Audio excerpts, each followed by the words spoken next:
You and I met several months ago when you were up in my pastoral region working with the Capuchins to prepare for this extraordinary role you played of Padre Pio. So I ran into you up there one day, and I just saw you a few weeks ago when you were premiering the movie for some of the Capuchins. So delighted you're here today to talk to us. I'm honored to be here.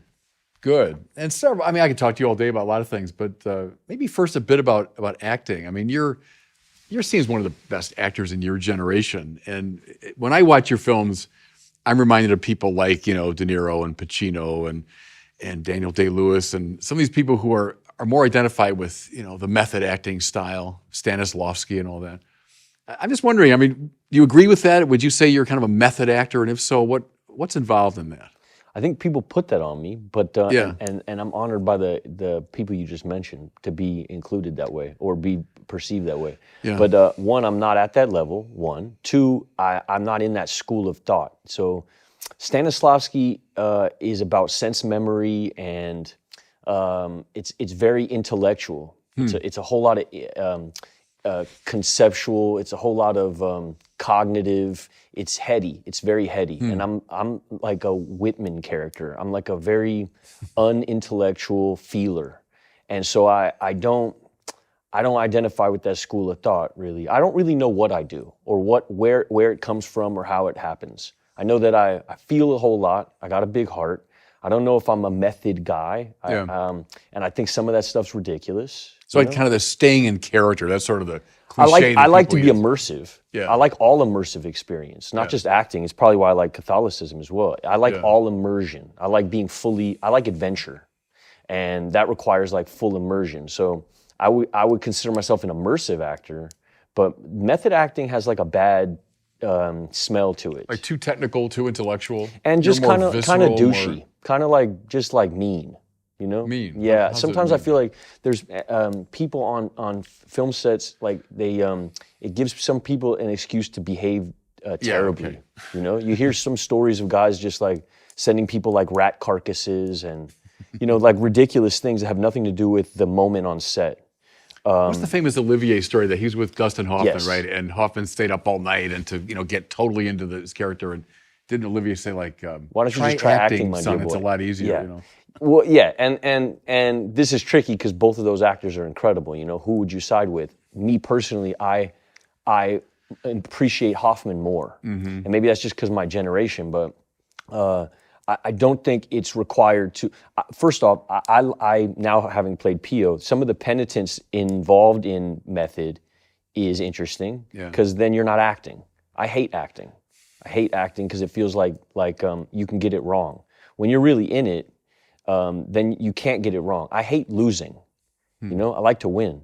And so there's ways to like backstop a performance where you leave yourself very little room for error if you're in the middle of it. If you show up with all the caps, it's easier to believe and that you're a part of that because you showed up with it equally. If you're playing a gangster and you roll in with gangsters, it feels the same way. Whereas the make-believe stuff feels like frivolous and unintrinsic and like wishy-washy. So say a bit about your own preparation then. So not the intellectual Stanislavski thing, but this immersive, entering into the emotion of it. Tell me more about that. You're preparing to play Padre Pio. What's involved in that? Yeah, because Stanislavski's like therapy. It's like therapizing, right? Which is really heady. Yeah. And let's focus on childhood trauma and the problems and things like that.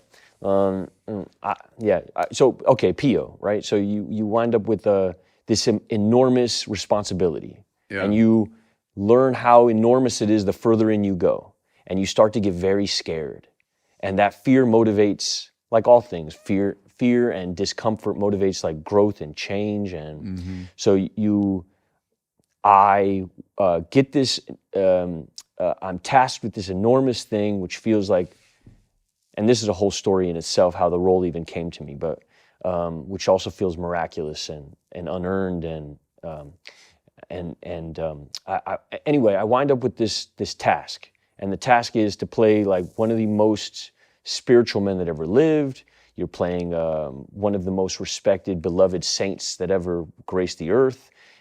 Some people in Italy don't carry a Jesus on them; they carry a Pio on them. Yeah, right. You go to certain places in Italy, and he's everywhere. He's Elvis, and I mean that in the best way. And you recognize rightly that this is more than a role. That this is Pio's interesting. Because Pio also saved my life. I mean, it's not just like a movie or something like that. And I don't mean that lightly. Let's hang on to that. I want to get back to that, of course. Okay. I want to ask you maybe one more thing about acting. If you like immersive experiences and you get tasked with playing Pio, your life is going to change. Well, I see that, for sure. That happened to you. Yeah. Here's what I want to ask you about, though. Actors have been fascinating to us from ancient times. It's not like a Hollywood thing. It goes all the way back to ancient times. The people loved actors. They find them fascinating. For some reason, people that can play other people, we find compelling. And then even like the ancient philosophers were very interested in acting and theater, Can I interject for 1 second? Yeah, go ahead. Just to say that Mass is a bit of a performance.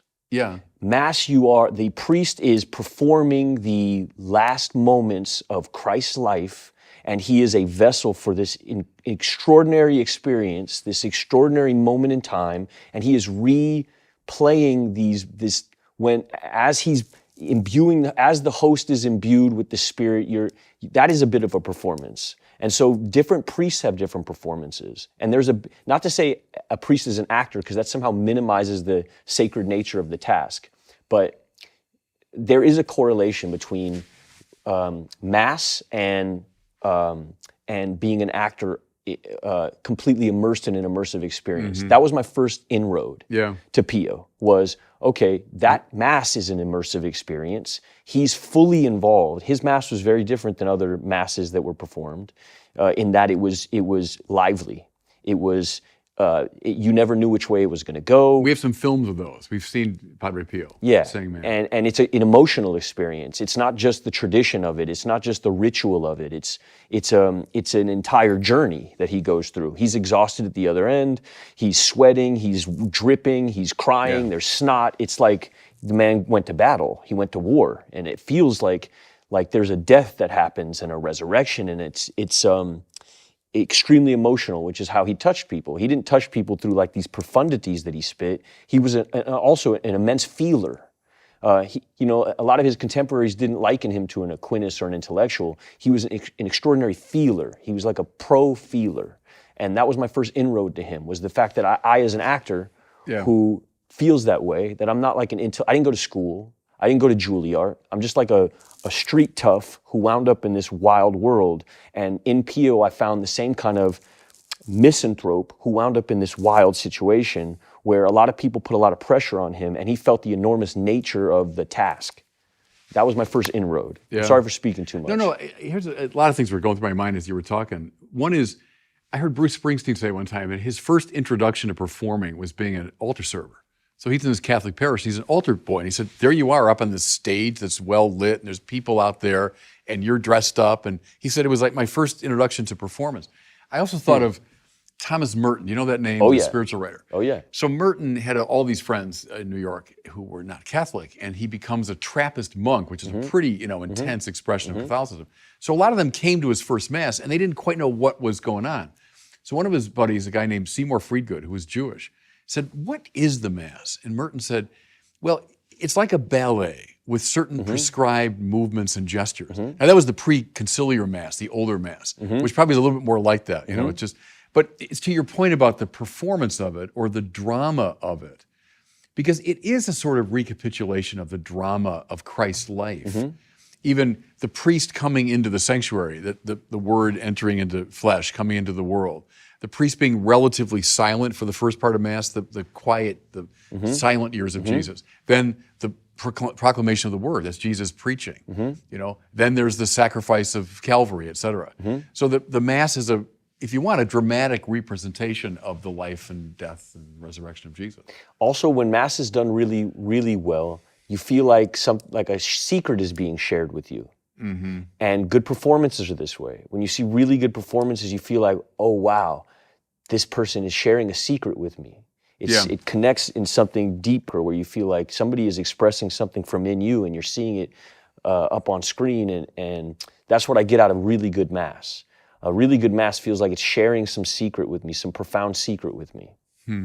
Not to get too corny or anything like that, but that's what it... Let me ask you about that, because that was my question about the philosophers. And I won't get too technical, don't worry about that. But like Aristotle said, theater is cathartic. And what he meant was, that means just like cleansing. Catharsis means like a purification. As I watched the actors on stage, he thought, and especially it was pity and fear and sorrow, these deep emotions we have, that we kind of act them out with the actors and we sort of deal with them. And we post-Freudian people get that too, of like deep emotions in us that might be suppressed, but they're coming out as we're watching a great film or a great play. I mean, do you see that, or what's happening when you're watching a really good movie beyond just entertainment? Yeah, you're activated. It's probably why mass has changed. The mass has changed because there was a yearning to activate the public in an artificial way. I would say, I mean, listen, I'm no expert on any of this, but it feels like this bureaucratic activation, like rules were set or a change happened in the tradition from Latin mass to the mass that you now receive at a traditional Catholic church. It's almost as though the church is trying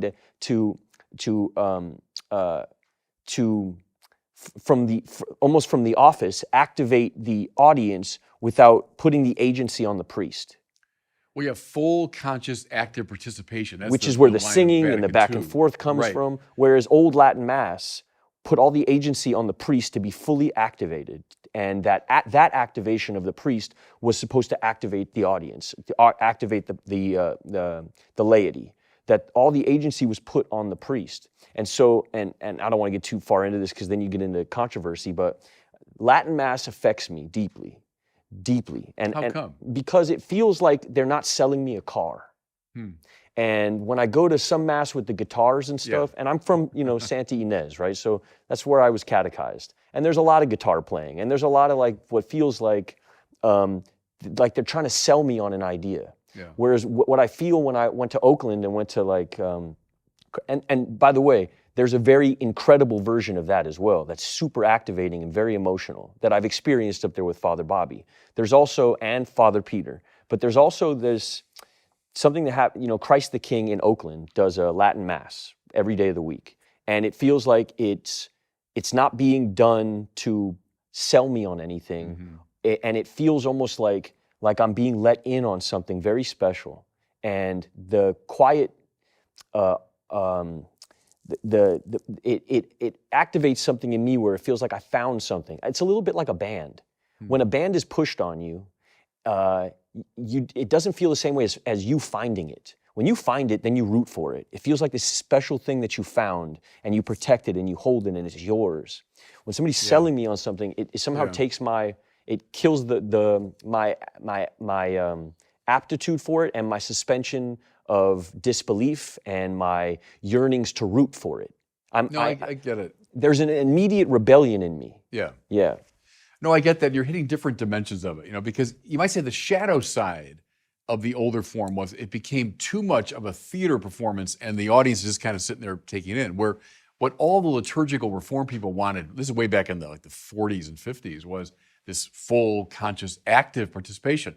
So that the congregation is not like just watching a show, but we're involved. You say the give and take and so on. But then the shadow side of the other approach, I think you're right in saying I can feel too put upon, like they're, as you say, trying to sell me something. Yes. And, so trying to find that organic rhythm. Because you don't want to be exclusive either. No, right. Which is what Latin Mass feels like sometimes. It feels like I have to know Latin to experience it. But however, I would also say that there's certain language where I don't need to know the words. Yeah. Which is what I feel when I watch Pio's Mass. Yeah. I know what's going on, and I feel it deeply. It almost feels more powerful than when I know every single word. It takes me out of the realm of the intellectual, and it puts me squarely in the realm of the feeling, and the beauty thing that you talk about. Do you know Joseph Campbell? Do you know that name? The Yes. comparative mythologist. And he was raised as a Catholic way back when, so in the old church, right? He said he thought the greatest problem was when we moved the Mass from the older form, and he said to make it more like a cooking demonstration. And what he meant was, well, here we are, everything's well lit. I'm this and this and that. And I get his point. It's kind of the point you're making, that if it becomes too obvious, too rationalized, hey, everybody, look, here's what's going on, that it does take something away Yeah. from the experience of Yeah. the mystique of it.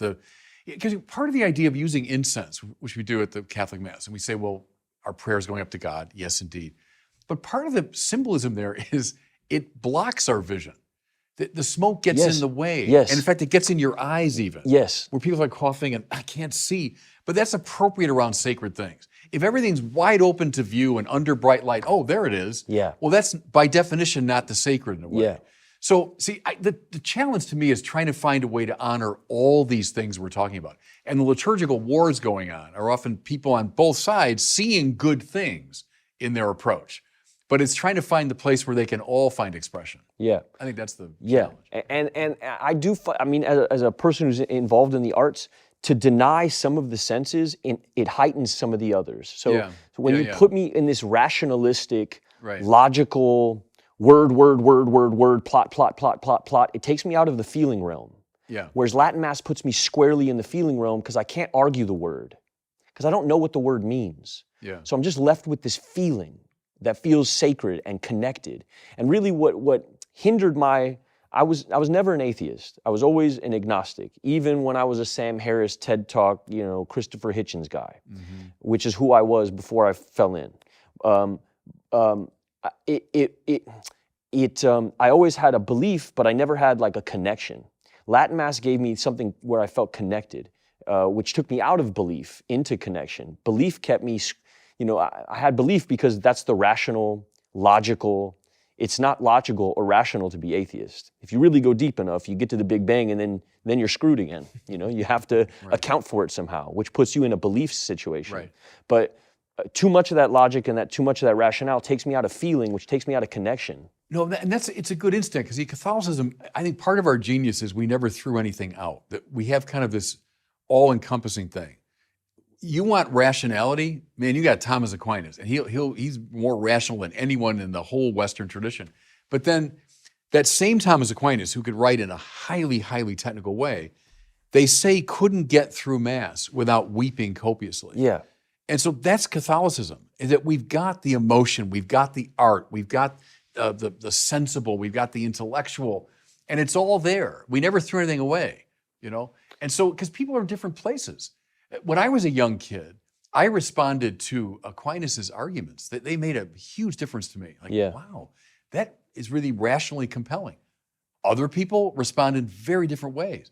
I responded differently at different stages of my life when I got through that, and then other things opened up to me, So I love that we've got this house with all these doors that are open, and whatever door works for you, come on in. Well, Merton is really interesting because he's a poet, and he speaks really rationally, but his writings are, and he was an atheist. So if you walk in and you were me reading, Seven Story Mountain, he spoke to every part of me. He was a big deal for me. Him and... he was for me too. Yeah. I didn't realize that you had read, so you read the Seven Story Mountain. It was sort of required if you were going to play Pio, I was told. He was a big deal. Very interesting. Yeah, the guys who catechized me, all the guys at San Lorenzo gave me him and Jim Townsend. Jim Townsend was a Capuchin who formerly was a con man. He was a convict. He had murdered his pregnant wife and then spent 20 years in prison and then spent 35 years in the seminary, or 35 years in the order. In the order, yeah. And he was another invite for a person who felt totally depraved when I walked in. I walked into this, my life was on fire. I was walking out of hell. It wasn't like I willingly came in here on a white horse singing show tunes. I came in here on fire, and I didn't want to be an actor anymore, and my life was a mess, complete mess, and I had hurt a lot of people, and I felt deep shame and deep guilt. I didn't like to go outside much. I had a yearning not be here anymore. I was on my way out. Is that where you were when you accepted the role of Padre Pio? This is why when you spoke about the role, I wanted to kind of dive in there because it's kind of formative to how this all happened to me. I was willing because pain made me willing to go about this in a different way than I had previously. My opinion about God before this happened, before the pain struck, before my world had crumbled, was art, love, and God, they all mean the same thing. They're synonymous. And as an artist who creates art, I found myself in a godly position often, right? Where I was in charge. and I had also been told my whole life, like, your life is your life. You have to make with it what you can, you know? You got to be a good guy, and then you got to get married, and then you got to get a house, and you got to get a job and do good at your job, and like, your life is your life, and things will work out if you put effort in, and you know, it's up to you. And I always really felt that, and it made it hard to believe in God, because it felt like my managerial skills are what are going to amount to a fulfilled existence. Yeah. When all of my designs failed, when all of my plans went out the window, when my life had led to serious infliction of pain and damage on other people, I threw up my hands like, my plans are garbage, and I don't want to be here anymore, and that was required to enter PO. You had to actually, it's why it feels like celestial mathematics or some kind of divine, it feels way, too coincidental to be a coincidence. But my life was completely, like I told you, on fire, and I'm in a spiritual program where I go on Zoom, and we have meetings, and another person that was in this meeting, who's also part of this same fellowship of like the down and outs, was a man named Abel Ferreira. And he wound up seeing me in the meeting. We shared sensibilities. We had heard each other share a few times, and then he wrote me in the chat box, "Do you know about Padre Pio?" And of course, I didn't know anything about Padre Pio. This is before the offer of the film. It's just, okay. This had been gestating on his side for years, because his grandfather comes from the same region in Pietrelcina, and he has a connection to Pio in many different ways. He's not a Catholic, he's a Buddhist, which I always had trouble with as a person who was always self, and now, I'm not gonna get into that conversation, but me and him have wrestled over this many times. And I thought, okay, well, what is this Padre Pio thing? And this is early days in my what now looks like a salvific journey from my side. Yeah. I was still egotistical on max. I was still grasping at straws. How do I hold on to what I've lost? How do I build a career again? And so when this director who I respected, I had known he made movies that I really loved. Bad Lieutenant for me is one of the greatest performances ever made, and I know he's an actor's director, and the fact that there was this director reaching out to me, because at this point I'm nuclear. Nobody wants to talk to me, including my mother. The manager's not calling, the agent's not calling. I'm not connected to the business anymore. And so the fact that this man reached out to me felt like something like, in my egoic mind, wow, this is a miracle. This is my chance. This is my chance. Yeah. And so my ego shows up. And now I'm like, yeah, well, Padre Pio. And my ego is what makes me research Pio. It's not my Catholicism or my yearning towards God. So you thought this would be a cool role for me to play. Great, now I can get back on the horse. Yeah, okay. And so I start researching Pio. And as I'm researching Pio, he tells me about his plans to make a movie, and he tells me that Willem Dafoe is gonna be in the movie. And now I'm really in ego. Wait, so I can go from bottom barrel to working with Willem Dafoe? This is my chance, back on the hustle, back on the ego. Yeah. And I start leaning into this thing, and he says, well, if you want to do this role, I need you to start researching. Go up and find I need you to go find a seminary, a Catholic that's when seminary. you made your way up to San Lorenzo. So the closest seminary to me, Yeah. living in Pasadena, was San Lorenzo. So I drive up there, and I park my truck, and I start living in the parking lot. And I'm immersing myself in this world, and I'm sending videos back to Willem and Abel, who at the time were, working on the script, and I'm falling into a group of men that met me in San Lorenzo, namely a guy named Brother Jude, who starts talking to me about the gospel. And he says, well, if you're gonna play Pio, you need to read the gospel. And so I'd never read the gospel, and he's reading Matthew to me. So you'd never read the Gospel of Matthew straight through? Yeah, okay. I've read all Sam Harris. I've watched all the TED Talks. Yeah, right. And was really good at attacking Catholicism because it made me feel superior. It So made you me were feel kind of agnostic/atheist at the time. Yes, I'd like to argue because it Right. made me feel like I was in power. Right, yeah. I'd like to be contrarian. Yeah. I like to sit with a bishop and then put you on your heels because that would make me feel powerful, Right, which I find most secular people enjoy, the control of it. yeah. Because so much of life is uncontrollable, to feel in control feels good. So I was that guy. I come up with these arguments. My mother had a spirituality that was sort of undefined. She was Jewish, right, your mother? Yeah, but like hippie Jewish, like not like traditional Jewish according to the Testament. My mother had never read the Old Testament. Okay. She was Jewish in culture. She liked the art. She liked being a part of it.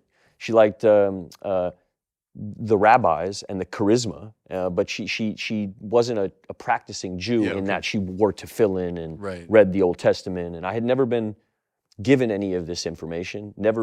I've been bar mitzvahed phonetically. I read the Hebrew phonetically. So it felt like a show. It felt like a hustle. You didn't know what you were saying. I didn't know what I was saying. And in that way, it felt, and it wasn't emotional. It felt like I was doing it for my grandmother, who at that time was on her last leg, and I was told I needed to get bar mitzvah for my grandmother. And you were like 13 at the time? At the 13, age, and I read it phonetically, and my grandmother's happy, and they put me on a chair, and that's my spirituality for a long time. And it felt fake, because I never invested, I had never felt any real suffering in my life, so I didn't have any willingness to have any belief, so I had no faith.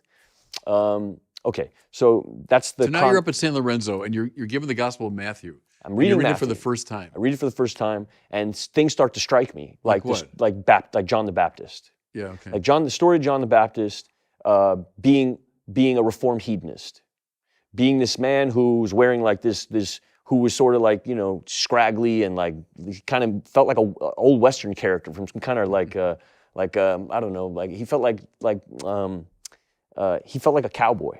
Eating locust and wearing he felt like kind of rustic and strong and masculine. And my opinion of Christ at this point felt almost like I was reading about a Buddhist, like this very soft, fragile, all loving, all listening, but no ferocity, no romance. Then you hadn't read the Gospel. I hadn't read the Gospel at that point. I just had this art that I had seen of like this very soft, more feminized. Jesus. Yes. And so I hadn't had this idea of like the Old Testament Christ on a horse, cape dipped in blood, sword. I had none of that was in my lexicon of knowledge. So all I knew about was this very soft, meek Jesus, which didn't fit into my idea of what masculinity would be. I come from my dad was a Mongol biker, it's like it wasn't appealing to me. And then I read about John the Baptist, and it became quite appealing. The grizzle. Yeah, right. And then you get further into the gospel, and you start getting into like elements of this like redemptive. It felt like I started reading about a route. I started like reading a map, towards something that felt like let go. That's really what I got out of the Gospels. If I could wrap it up in 2 words, it was let go. And at that time when I was reading it, I was holding on so tight to a life that I was slipping away through my hands, to 35 years of management, that the Gospel gave me this invite to just let go. What never was appealing to me about Buddhism was this idea, like, if I'm in a boat and the boat is sinking and I don't know how to swim, Buddhism is a book that tells you, and read this and learn how to swim better. And at the time in my life, like, I didn't want to swim anymore. I had a gun on the table. I was out of here. I didn't want to be alive anymore when all of this happened, okay? Shame like I had never experienced before. Kind of shame, you forget how to breathe. You don't know where to go. You can't go outside to get like a taco. Like you don't want to go anywhere. And that's where you are when you're up there reading the Gospel and thinking about the plain tide repeal. You're in that state. Yes, but I'm also in this this deep desire to like hold on. Yeah. And so I read the Gospel with this man, Jude, and I keep hearing like in many different variations of it. I'm not going to explain the whole Gospel here, nor do I need to. It's you. But I keep hearing let go. Mm-hmm. And to a person who's been gripping so tight for so long, it feels like, it just feels like, it just feels like the right move to let go, like complete surrender for real. And it stops being this like prep of a movie, and it starts being something that feels beyond all that. And I stopped sending videos. Like at a certain point with Jude, I just like really fall in. And then I meet these women, Sister Lucia of the Sacred Heart Sisters, who starts really like catechizing me in a very real way, in a very like, let's go through it, let's talk about it paragraph by paragraph. And what happened was there also happened to be like a meeting at the church for this other spiritual program that I'm in, right next door to Sister Lucia's. So I'd wake up in the morning, 9 a.m., I'd go to my meeting, and then 10 a.m. I'd be with Sister Lucia, and then 11 a.m. I'd be with Brother Jude, and then 12 I'd be with Father James, who's now in Berlin. But Father James was like this. Father James felt like an old sheriff. Right. I don't know if you met Father James. Sure, yeah. He's like a grandfather. Right. His hand is enormous. Yeah. He made me feel safe. He would just put his hand on my shoulder sometimes. and he wouldn't say much to me. He wasn't, but he was also like this Archie Bunker character, where like his love felt like you had to, like you were pulling it out of him. Yeah. But he's always around, and I started falling into this group, and I'm living there, so I'm taking showers in there, and I'm eating with them, and we're hanging out, And they're drawing you into the Christian, the Catholic thing. They're kind Yeah. of drawing you into the gospel, into a certain way But of more life. than that, it's not even like they're drawing me into like laughter. They're like sharing Yeah. jokes with me. It's like we're just like hanging out. And at this time, I had no friends in my life. You know, What did Jesus do with people when he first met them? Typically, he'd eat and drink with them. You know, so you think of Jesus, well, he's giving the Sermon on the Mount. Well, yes, he does, but the typical move of Jesus was, well, let's get around the table and we'll talk. Yeah. And he's talking to prostitutes and sinners and tax collectors, and you know, so that move of theirs, to kind of draw you in, yeah. draw you into their life. Yeah, and I'm eating their ice cream, Yeah. and I'm eating them out of house and home, and I'm filling the tacos back up, but like I'm really like, they're not asking nothing of me.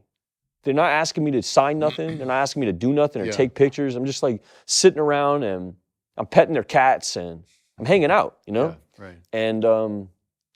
And But the lesson of, as you put it, let go, was coming through. yeah, that's And- all I but kept see, hearing. But not just let go, but reach out, right, to someone who's reaching out to you. The reach Right. out had happened for me. Yeah. I was already there. I had Yeah. nowhere to go.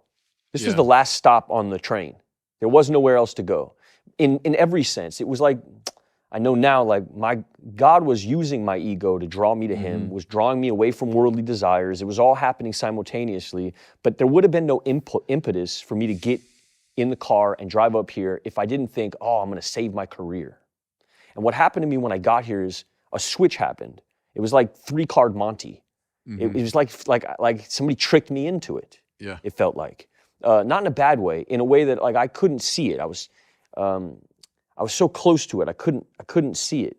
I see it differently now because time has passed. And anyway, so I'm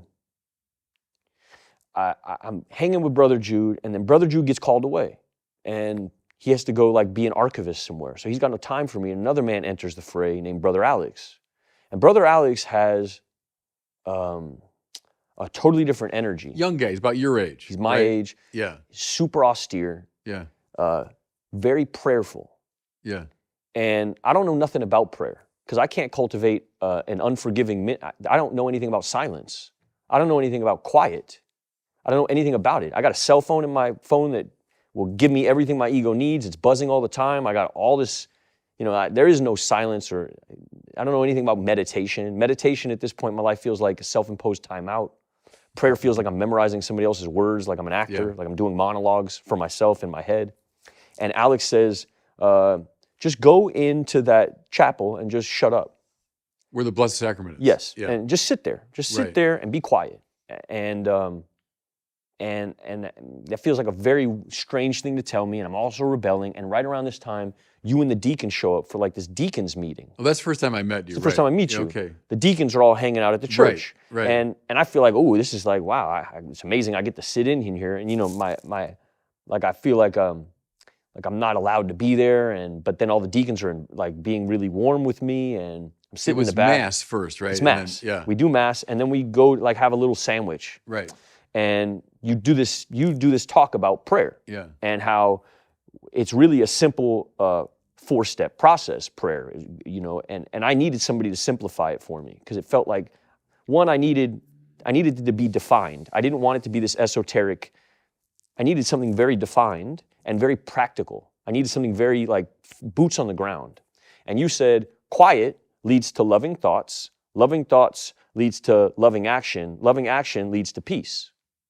And that hit me heavy. It was And Mother then- Teresa I was quoting there. That's her. whoever it was, it's Yeah. changed my life. So then you go into pray rosary. Yeah. And I'm just learning rosary at this time. I know the front half. I don't know all the prayers. I can do, I can get to the middle of the rosary. I don't know the dismount prayers, but I have enough to like, it pauses my head, Yeah. which I guess what rosary does for a lot of people. It makes it tactile. It's a great prayer, right? It takes me out of the cognitive and it puts me Yeah. into the physical. Yeah. It physicalizes it. And for somehow that pauses all of my internal nonstop chitter chatter monologuing of what I want and what I need and this animal in me. Calms the monkey mind. That was Merton's line that he got from the Buddhists, actually.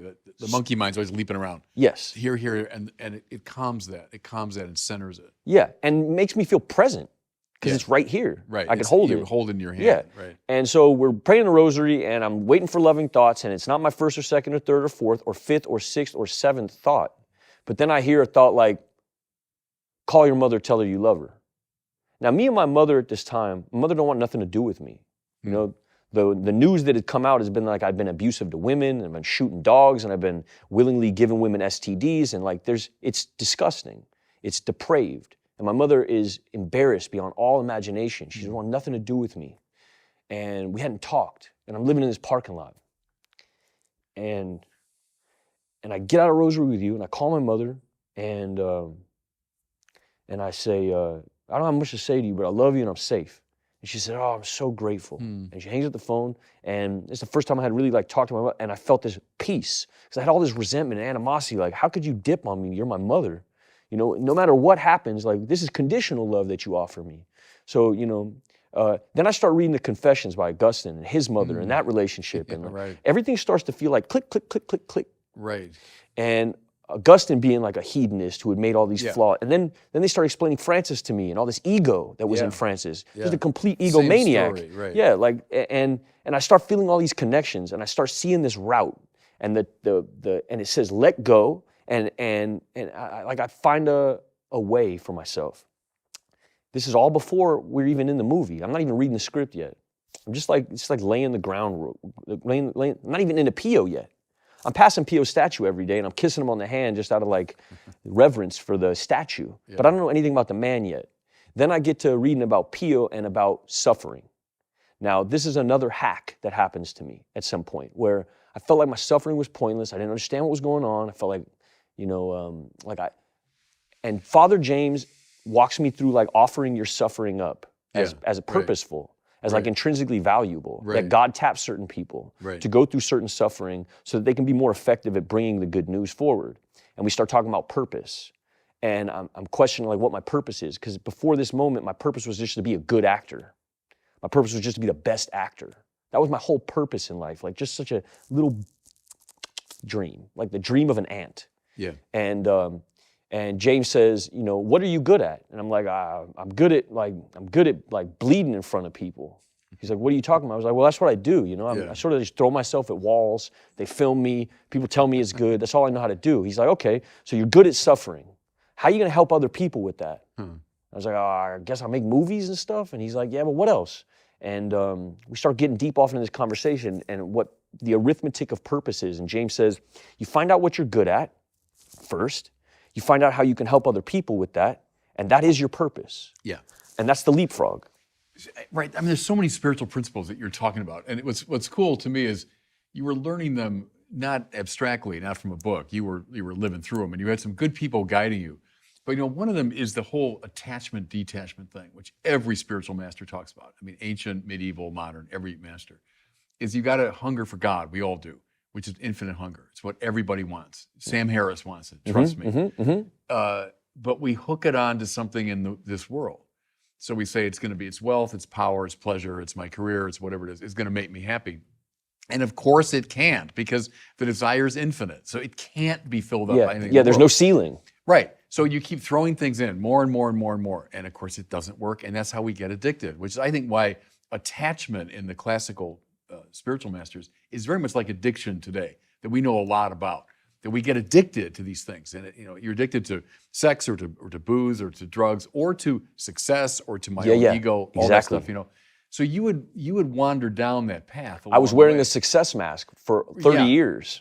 But see, it's like the, did you ever see this thing? It was Jim Carrey. It was a really funny little routine he did. It was at the Golden Globes, and he gets up and he said, this is not just Jim Carrey speaking to you. This is two-time Golden Globe winner, Jim Carrey. And then he said, what I dream about at night is that someday I will be three-time Golden Globe winner, and then the quest will be over. And they all laugh, but it was perfect. It was a perfect little parody of that problem, you know? So you're in there, and I'm thinking of Chesterton, you know, G.K. Chesterton. Have you read him at all?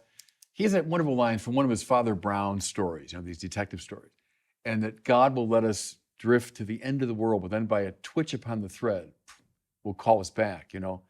And so you're talking about having wandered a long way, but then this twitch on the thread came, and it was this whole weird Padre Pio Yeah. movie. And then these people Yeah. whom I know, everyone you're talking about, I know these guys very well. And strangely, they weren't trying to get something out of you. I mean, No. you had nothing to really offer them. Nothing to offer them. But they were just there to say, okay, you know, we're going to draw you into our world here just by our friendship and laughter.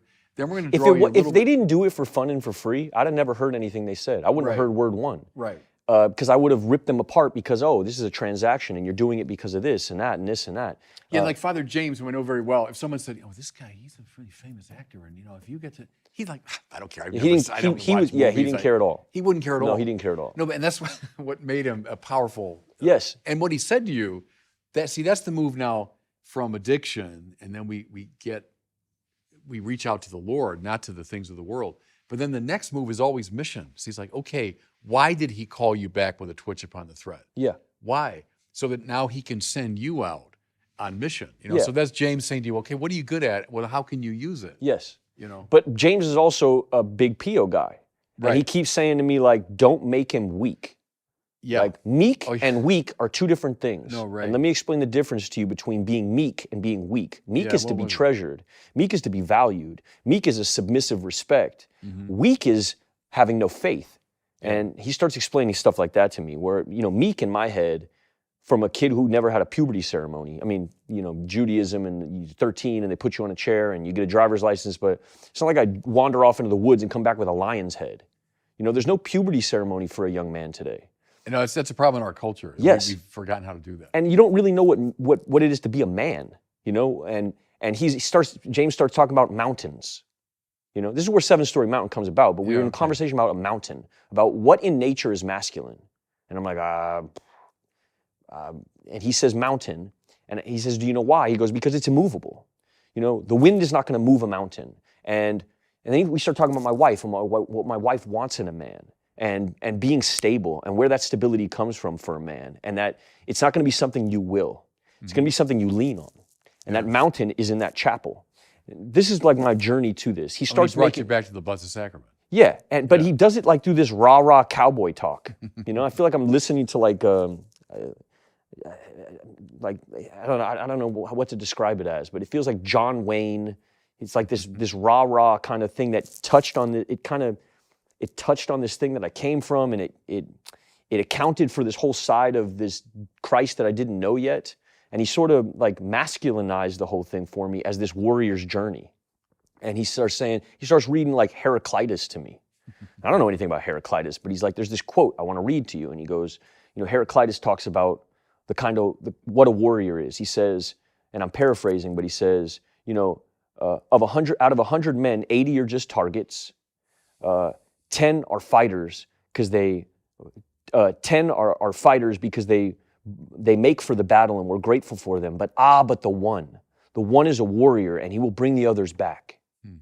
And, you know, I'm starting to have like emotional experiences with this guy in this, you know, with these cats running around, we're eating ice cream, and I'm having like emotional experiences with him, explaining Heraclitus and like this thing that I hadn't had before, which felt like a task, more than me, more than just like myself. And it was also like tapping into this other program that I come from.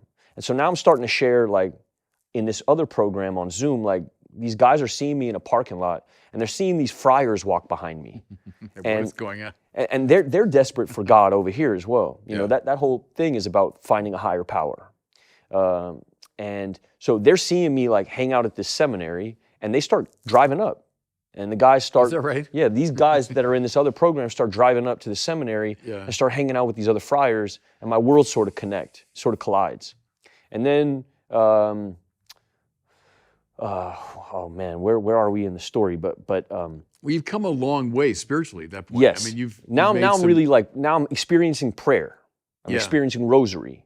I'm starting to learn Mass really well. I'm starting to be a part of Mass. I'm starting to feel the effect of Mass. I'm not receiving the host yet because we weren't sure if I was baptized or not. And so I couldn't receive yet, and I felt this deep longing. I didn't know I was baptized. I had been baptized earlier in my life and didn't even remember right? it. Yeah. My uncle was had baptized me in Trinitine. I'm saying it wrong. The Trinitarian formula? Yes, that's right. Yeah. And so then we found out that I could receive Mass and started receiving Mass, and I start feeling like this deep reprieve. It's not just like a cracker anymore. I start feeling a physical effect from it. I start feeling a reprieve, and it starts feeling like regenerative, and I start enjoying it to such a degree I don't want to miss it ever. And then I start going to other masses in different parts of the city. I wind up at San Lorenzo, and doing liturgy of the hours with them, which feels like a bigger version of what I'm experiencing in Santa Ynez at Mass. I'm feeling it. I'm feeling more reprieve, feeling safety, which is really what I'm chasing, like this safety. And I'm feeling it with these brothers, and I start feeling like this fraternity start to build around me. And then I start telling Abel, like, I got to bring all of these guys with me. And he's like, well, we can't do that. Pick one. And I don't know who to pick. And so I go to the head of the novitiate, and I ask him to pick. And he picks Alex. Oh, and that's how Alex ended up. That's how Alex falls in. And so then they write a role for Alex. And then me and Alex wind up going to Italy. He's in the film He's quite in the a movie. bit, actually. Yeah, he's my right-hand man. Right. I mean, in life and in the film. Yeah. And what he brings with him is like, he's like a walking, I don't know how to describe him. He's my inroad into Catholicism. He was the guy who Eskimo'd me in, pretty much. And continues to be the guy who I can text him about anything, you know? And he's also a really good mediator between me and my director. Because I'm not an expert in Catholicism, but I have one with me who's really good at being diplomatic with two creatives. He doesn't have this like energy. He has he's like water. I don't know how to describe it, but he's very diplomatic. And so, I mean, by this time, you moved a long way from being on fire in that negative sense. When you said you were really I'm not feeling that anymore. Yeah. Now I'm feeling like quite driven. And I'm trying to let's name some of the moments. It was the way these guys included you in their community is one thing. It's Yes. reading the gospel. Yes. You started reading things like the Seven-Story Mountain. Yes. You're spending time in front of the Blessed Sacrament, right? Jim Townsend, Brother Jim Townsend, also gave me permission as a sinner to feel like, well, I hadn't sinned like that, and he was a Capuchin, so it made me feel like, okay, well, me too. Like, I'm involved in this conversation. Yeah. It was seeing other people who had sinned beyond anything I could even conceptualize, also being found in Christ, that made me feel like, okay, well, that gives me hope. Yeah. And James said, hope is HOPE, hearing other people's experiences. And it's the truth for me. I started hearing experiences of other like depraved people who had found their way in this, and it made me feel like I had permission. Classic form in the spiritual tradition, going back to people like Augustine, Augustine, he was lost. The same thing. I mean, he reached a point in his life. What he was obsessed with was fame. I mean, in a way, like you, he wanted a great career. Yep. He was this rhetorician. He wanted to be the speechwriter for the emperor, which indeed he became. And then that famous story, remember in the Confessions when he's going to accompany the emperor as he's going to recite one of Augustine's own speeches, and it was the high point of his life. And they run into this poor drunken guy in the street, was carrying on. And Augustine looks at him with disgust, and then he realizes, I mean, tomorrow he'll be sober, but I'm still going to be completely drunk on ambition. Yeah. And it led him down that same sort of hellish path until it was Ambrose. See, Ambrose for him was sort of like Father James or Brother Alex for you. There was this great bishop in Milan, and it was his preaching. And here Augustine went to hear him because he heard his rhetoric was impressive. I'm going to hear this guy. He's a great user of the Latin language. But as he listened to him, he's also preaching the spiritual life. Right? And so Augustine... and tears had a lot to do with it. Augustine was like a hyper intellectual, but man, there's like tears on every page of the Confessions. Yeah. And he starts weeping as he listens to Ambrose, Yeah. So that's a story from so many centuries ago, but it's your story in many ways. Yeah, it is. And I'm experiencing a lot of that also, but also the weird thing is like separating what if this is actually happening to me for me, and what if this is like PO and this film and preparation and the separation, I'm before this movie, I'm chasing no separation, but here it felt even further. And there was a certain point where Abel's like asking me to do an accent. Because you didn't do an accent. No. You just spoke in your American. Yeah, because at a certain point, like I prayed on it, you Yeah. know, and I thought, this is the separation I'm not after. This feels like okay, now I'm just like wearing a mask, like a PO mask. right. Whereas it felt like the task wasn't that. The task, even beyond what the director was asking of me, and he found a way to find the same kind of, he found my reasoning just, was that I was having like genuine, while we were practicing Latin Mass, I was having genuine emotional experiences. And aside from the fact that, you know, as a Neapolitan speaker, his accent wouldn't have matched Italian anyway. But it felt like that would have taken me out of this thing that felt very personal. And so we didn't do an accent, because I felt like what was happening to me was like some kind of vessel. I'm not going to get too cheesy about it, but it felt like I wasn't in control of a lot of the stuff that was happening. There wasn't a whole lot of like emotional actor prep.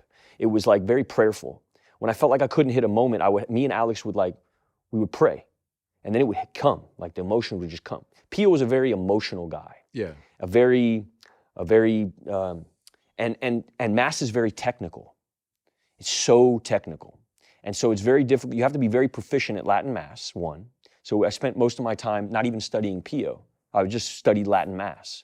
So I went up to Oakland. I lived in Oakland, and just at the seminary in Burlingame, and then in Oakland, and I'm just going to Latin Mass all the time. And then after Latin Mass, I'm studying with the priests from the Christ the King, which is traditionalist Latin Mass, and I'm studying with them, but there's no emotionality with them. They're very like, it's like French Latin Mass, which isn't Italian Latin Mass. It's very like, it's just like stiff.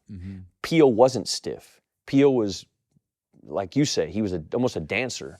And so you're trying to like build this Mass that Pio is known for. It'd be like playing Dylan and not knowing how to play guitar. Like if you want to play Dylan, you don't just read Dylan biographies. Right. You have to pick a guitar up, and you have to learn how to play a guitar. And then the guitar needs to be your best friend. And then you need to sleep with the guitar. And then the guitar needs to be your only travel companion. That's the way into Dylan. The way into Pio was Mass. And it wasn't until I felt like I started having emotional reactions in Mass that I feel like I was anywhere near playing Pio. And Mass got very emotional, like really, really, really emotional. And then I felt like, okay, now I have permission to go study Pio. So then the Pio study started, and that took us to Italy. Then I started going to where he studied, and San Giovanni Rotondo, and you see it, and something was offsetting about it, because what I knew of Pio to that point was like, this is a man of deep humility who's offering up his suffering. And you walk into San Giovanni, and you see this big mosaic of this man, and there's pictures of him watching them build it.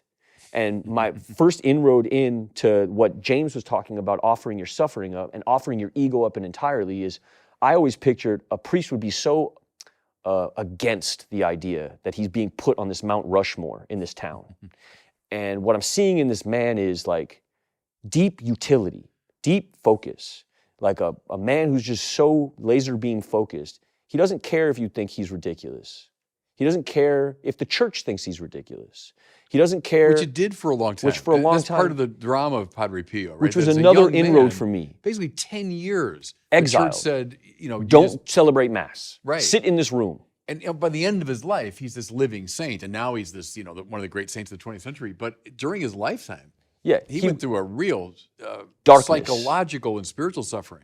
With not much to lean on, other than like his few spiritual advisors and people who he would celebrate Mass out of his window, because he wasn't allowed in the church anymore. He wasn't allowed out of his room anymore. When you go to San Giovanni Rotondo, there's his room, and then there's a chapel, a small little chapel the size of this table that they built for him. There's like 5 chairs in there. That's where he would celebrate Mass for like 10 years. And he would open a window and he would celebrate Mass, and he would hear the crowd outside. And it felt like this, you know, and not to minimize Pio, but or aggrandize myself, but this is another inroad for me where exiled, you're nuclear, you're a depraved individual, you're disgusting, we don't want nothing to do with you anymore. And I'm feeling that in Pio, because this is what the church said to him as well. You're doing it wrong. You're a no-no. You're persona non grata. I think they weren't sure what to do with him. I think they were just thrown off. Like what is this? Well, and it took him a long time to figure him out. When he claimed stigmata, the church at the time sent a bunch of rationalist, unbelieving people who thought miracles were impossible and we were beyond the age of miracles. And he's got his hands wrapped, and they're saying, "Let me see."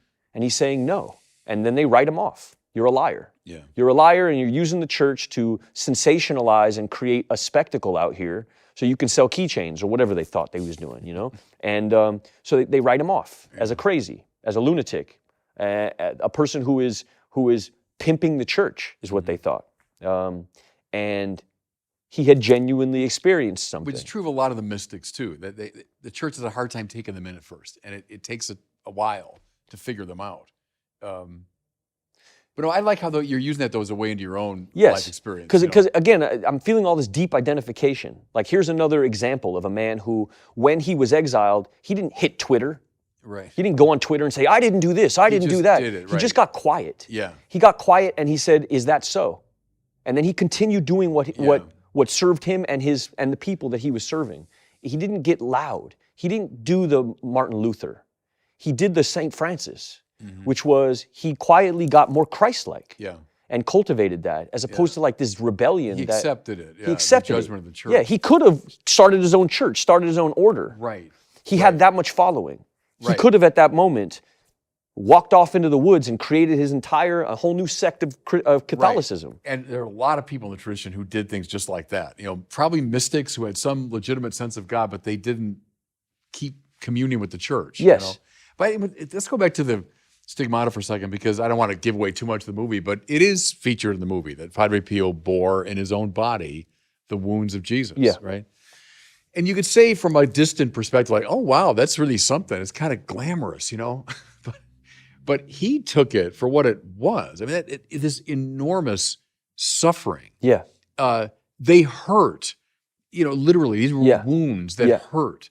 And the idea is, he was identified with the suffering of Jesus, which is a suffering that redeemed the world, you know? Yeah. And this very deep mystery is precisely through our pain very often. Yeah. That we find salvation, but also we become a vehicle of salvation to others, right? And so, I mean, you're talking about your own pain in your life. This is why when I said to James, you know, he's like, "What are you good at?" Yeah, right. I'm like bleeding in front of people. Yeah, right. And then I start looking at Pio. And it's genuinely what was going on. He's doing mass and he's bleeding in front of people. He's wrapping it up. Yeah. It's not a billboard, "Hey, look at my stigma." But I feel like this deep like identification with a Pio figure. And then I start looking at how he moved through the exile, which was to get quiet and cultivate more of the Christ in him. And that becomes my MO. That's modus operandi. And it's happening to me while I'm researching. And so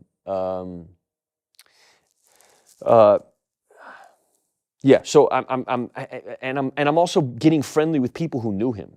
You know, he becomes. So you met some who actually knew him. Yeah, he dies about 1968, right? Yes. So these would be pretty old men. Well, when you go to San Giovanni Rotondo, the fathers that are there now were confessing to Pio.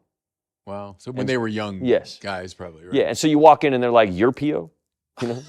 And you're feeling all that too, you know? You got a little bit of that? Oh, yeah, they're sizing you up. Yeah. You're dealing with a person who, it's not just like their favorite baseball team, you know? Right. You're dealing with, it's big chips on the table. And then they walk you into his corpse. That's right. So he's there. Yeah. And it's overwhelming. You Yeah. know? It's like the weight of it all, you know? You're standing with a dude who used to confess to this guy. Yeah. And this guy created all this. And you're in this town with the third biggest hospital in Italy that this man built out of nothing. This place, they used to grow radishes. Now it's got the third biggest hospital, a radiation center at the top. And, you know, they're studying cancer treatments. And it's like, you can't even fathom how much was done, how much got done in a very pragmatic sense, not in an esoteric hooty-doo way, in a very like feet on the ground, like it feels like lumber. It feels like you can hold it. And you're looking at this and you're feeling this, and again, I'm just feeling like this let go, like you got me, you know, and this feels like this, like I'm imbued with this thing. It doesn't require me to do much, you know, it just requires me to get out of the way. And so I just show up on set with that. And these guys are all on set. And now we're doing scenes and the guy who confessed to Pio is by the monitor. It does something. It does something. Did he tell you anything that was helpful? Did he say, like, here's he did. something you should do? He did. He told me he told me there was one time where he was confessing and there was a woman in the hallway who was wearing a dress that had her ankles exposed. Yeah. And had somebody send her away. And he said, he told me about different teachers that he had in his life. The father who I was with was a little bit blind. He had vision problems. And he told me about this teacher who, in the seminary, he told me about two big teachers for him. One was a man who bought him really big books so he could see better. Yeah. And the other was Pio, who had failed him in his seminary. He used to teach the kids. Oh, Pio had teach the kids. Yeah. Pio would catechize the youth and walk them into postulancy. He was the one who was like man on the ground, dealing with the new recruits, as you would say. And they had a curriculum, and you could fail the curriculum if you didn't study. So he was flunked by Padre He was Pio. flunked by Pio, and this is a blind man, right? So, and at first he thought this is completely heartless. How do you flunk a blind man? And it was as if he heard Pio say, "You can do better." Yeah. And it motivated his life. He's now one of the head friars there, one of the most respected, most beloved old dudes in there. And he sort of also welcomes everybody in. He's, after Mass, he the same guy I'm talking about, he goes and walks into the laity and he raises his hands and they all come around him and they kneel around him in a circle and he prays for everybody. They love him. The whole neighborhood loves him.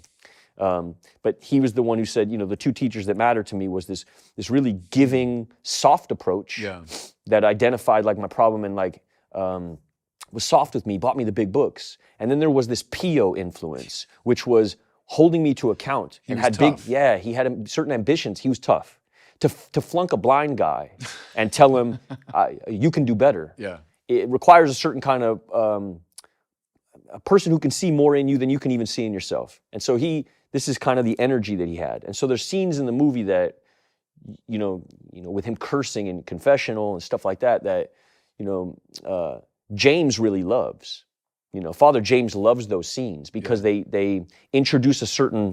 He was tough in the confessional for sure. Yeah. That's well attested, right? They didn't take a lot of guff in the confessional. No. If someone's playing around like, Father, here are my sins, and Padre Pio knew, come on. If you had come in 4 times with the same issue, he wasn't going to even listen to you anymore. He would just send you away, and you'd hear him yelling from confessional as you were waiting to go into confessional.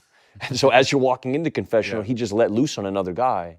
This is the Pio style of doing things. Tell me about, because now we're on this theme of the tough Padre Pio. A really striking element of the movie to me are the scenes where he's literally wrestling with the devil. And it's well accounted for in the stories of Padre Pio that his brothers would hear this like ruckus up in his room. Yeah. Things being thrown around and his body being hurled against a wall. Yeah. And it was, he was wrestling, he was struggling with the devil. Well, broken fingers, bloody noses. Yeah, right. Yeah, he was in brawling all night. Which I know would strike a lot of people today, I'm sure, as beyond bizarre, but you find it in the spiritual tradition like crazy, that people who are really close to God, the devil hates them and will go after them. Yeah. And, Padre Pio opened something up that was extraordinarily powerful, and I would say included someone like you. So you go back to 30-something, the young Padre Pio, or whatever, 1920. But God had you in mind. That Padre Pio would reach out to someone like you. Right, right. So my point there is, of course the devil hates that. He hates that. And so of course he's going to go after that, because that's a very powerful moment when grace is breaking into the world, right? And so I find that very plausible. The older I get, the more plausible I find that the devil, of course, wants to go after, even in a very direct way, those avenues of grace. Which feels like a suffering hack. Because then you feel like, oh, okay, well, the suffering is actually a gift. Yeah. Like, you blessed me with this. When I think about, like, what's happened in my life this way, like, old me when I walked in was so upset about so resentful about the woman who accused me of all this. I wanted to go on Twitter and write all these things, and I wanted to justify this and explain all this. And now I actually see, like, the woman saved my life. She is, for me, a saint in my life. She saved my life. And that happened, that the perspective switch feels miraculous. What a spiritual experience for me is not like talking to a cloud, or like, when we talk about like the supernatural, in my life, it's a change in perspective. Yeah. That feels miraculous to me. There's no other way I could have done it on my own. So when I think about Pio and this fighting in this room, it feels like like I can't account for his perspective in that room. I can't account for Yeah. it. It's his journey. It's his thing. And I think about, well, okay, well, what are my personal like fights? Was it physicalized? What and also did he? There's a question of whether like he is this him writing in parable form? You know, did he Right. genuinely? And I would ask the guys at San Giovanni. What did they say? It was a full-blown fist fight. Yeah, no. Yeah. See, the devil is usually more subtle because people at lower levels, you know, of a spiritual order, he tempts and he does all kinds of insinuating things. But I think with the great saints and the mystics, he's like, I'm coming at you. Yeah. I'm coming at you very directly. So Yeah. that doesn't really surprise me. There are a lot of stories like that in the great tradition, you know. And Padre Pio was, he opened up this avenue of grace that was extraordinary. So, of course, the devil hated him. You can see it when you go. You see there's dents in his room, in the wall. Right. There's dents in the room, Yeah. in the wall. There's like blood marks on the wall. There's Yeah. still, you know, they have preserved this cell to such a degree that, I mean, that's another wild thing to walk into. They still have his heart in a crystal box. You know, this is really like, that's, I guess, another thing that I love about Catholicism. It takes me out of like all this cognitive, like I have to do this fairy tale make-believe, and it puts it right there, like I can touch it. Mm-hmm. You know, I don't need to wonder whether a saint exists when I'm looking at his heart, when I'm looking at his, when you have all these talismans of like what, this actual like physical mana of what was there. For a person who's as caveman as I am in terms of I need a Polaroid picture, I need a Polaroid picture of God. Yeah. Catholicism offers it to me. You know, it gives me Polaroid pictures. It's the incarnation, right? I mean, in Jesus, we find the face of God. And right, so the appeal to the mind, but also, I mean, to the heart, the body, the emotions, and then that's carried on through the great tradition for sure. And that's the saints, right? That's why we keep relics. I mean, it's a prolongation in a way of the principle of the incarnation, that the Word becomes flesh. And so, in the flesh of the saints, you know, I mean, I've got a Padre Pio relic back in my chapel. You know, someone gave me years ago, and I mean, it's powerful stuff. Yeah.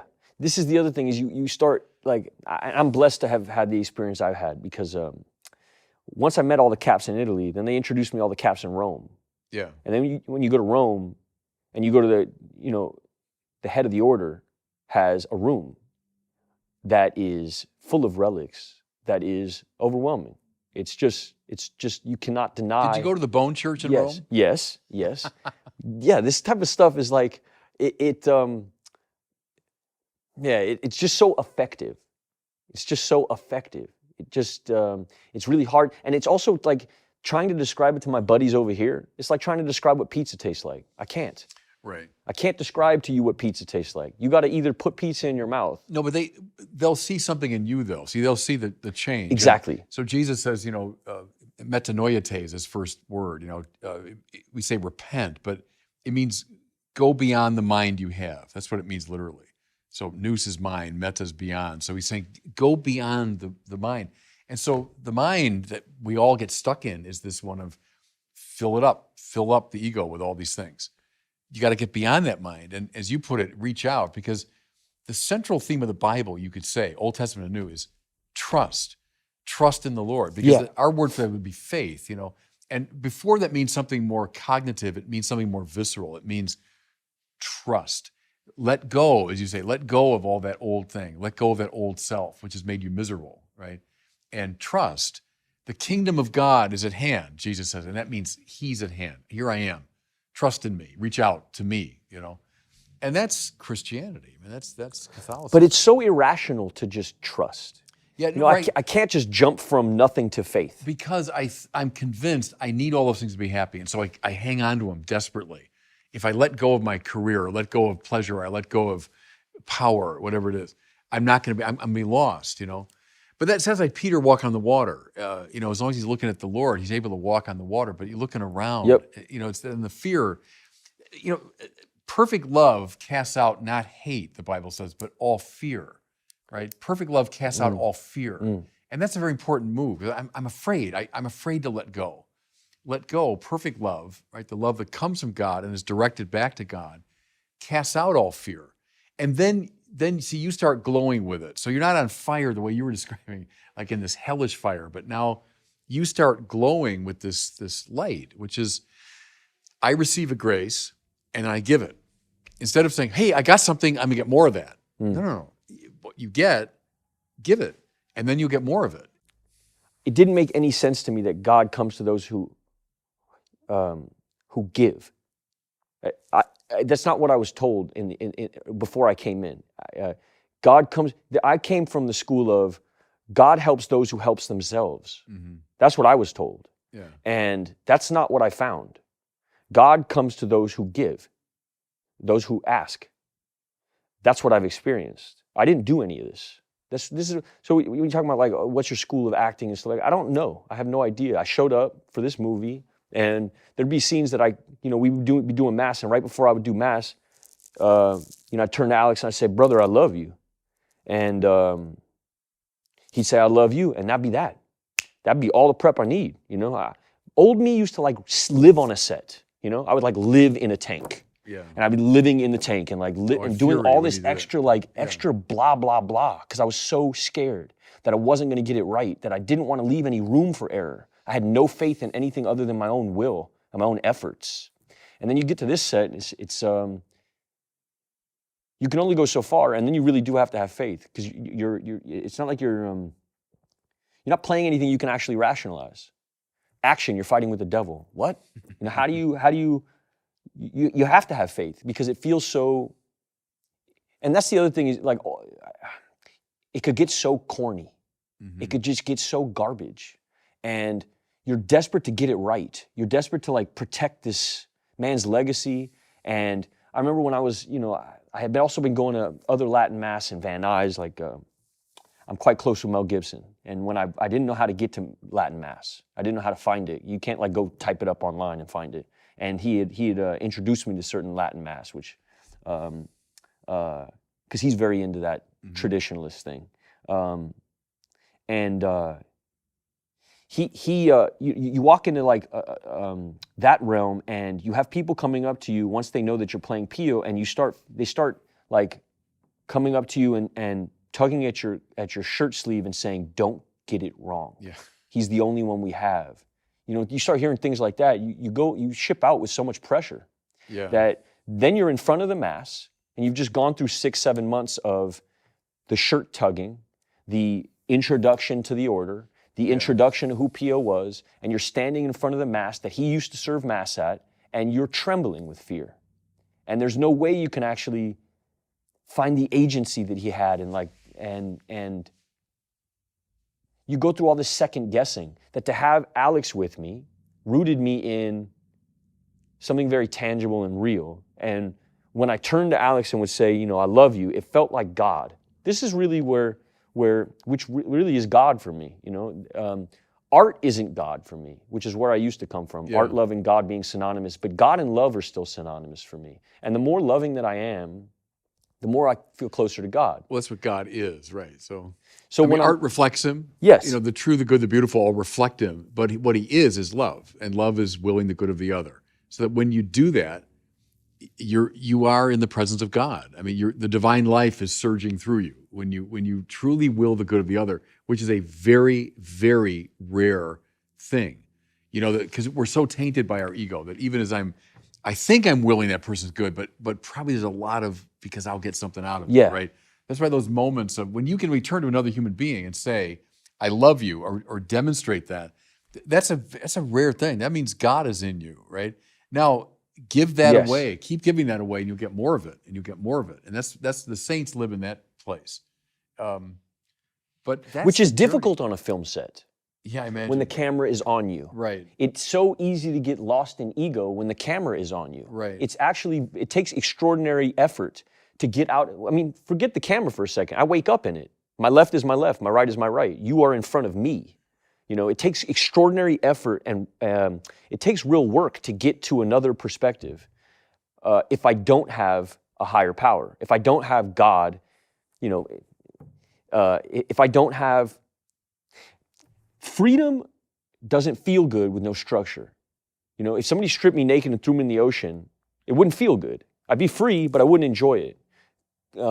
This has given me structure to be able to enjoy my freedom, to be able to He's giving me, it's giving me purpose, the structure of it. I need the structure of it. Bob Dylan, freedom just around the corner from you, but with truth so far off, what good would it do? Well, let's go down the Bob Dylan route for a second.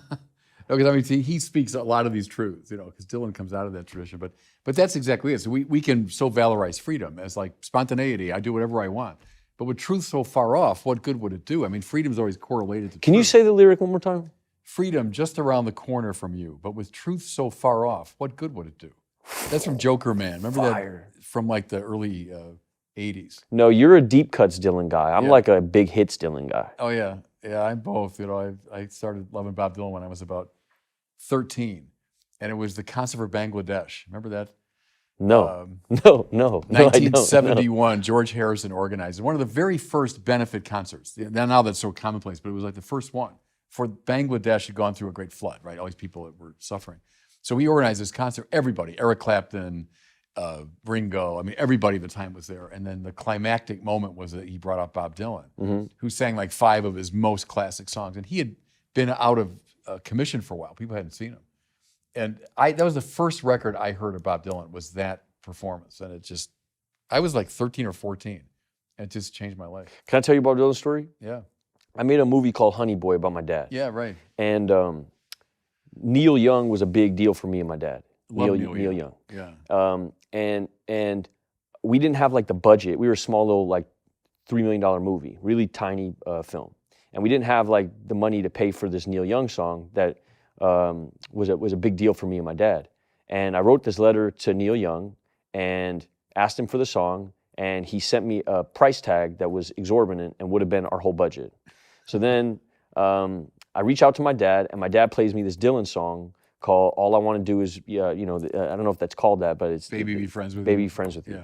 And I send the same letter to Dylan, and he gives me the song for free. Oh, is that right? Yeah, for free. Pretty good. Yeah, for free. Nobody would do this. Nobody would do that. I mean, Wow. he's such a champion of the arts, like such a giving guy.